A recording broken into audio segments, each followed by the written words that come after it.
call it the great estate debate. Michael Jackson's family is gearing up for a battle over the late singer's estate.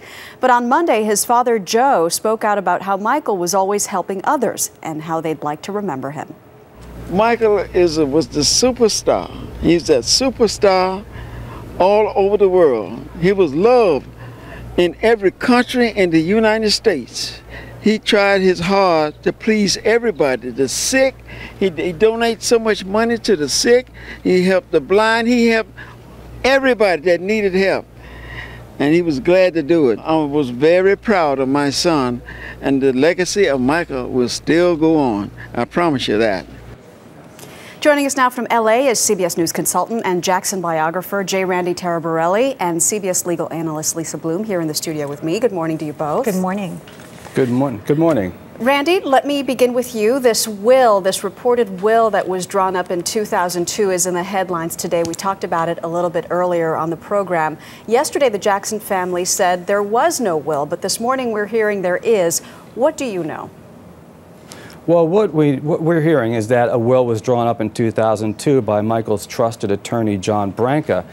John Branca was in the picture from 1980 to about 2006. He's somebody that I know and that I've interviewed many times. He's an amazing attorney, a trusted family friend, and if this is true, then this will probably be filed on Thursday. Katherine Jackson is mentioned in the will we hear, as are the children and many children's charities. But apparently, according to reports, not Joe Jackson. Not Joe Jackson. We talked about that as well. Let me bring in Lisa Bloom.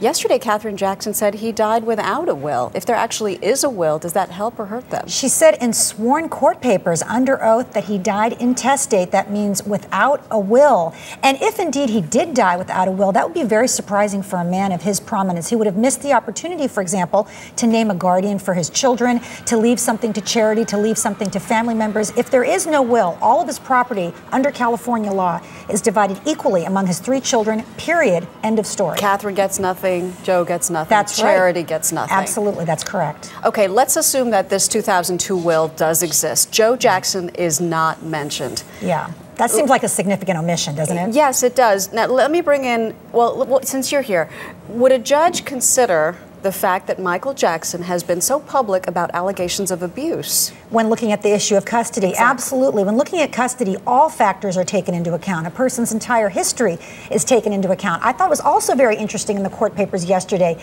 that Katherine Jackson alone, in her name only, is seeking temporary and ultimately permanent custody of the kids. Joe Jackson is completely out of it. They are still legally married. They are living together at least part of the time, but his name is not on any of those court papers. And what do you make, Randy, of the omission of Joe Jackson's name from the court papers?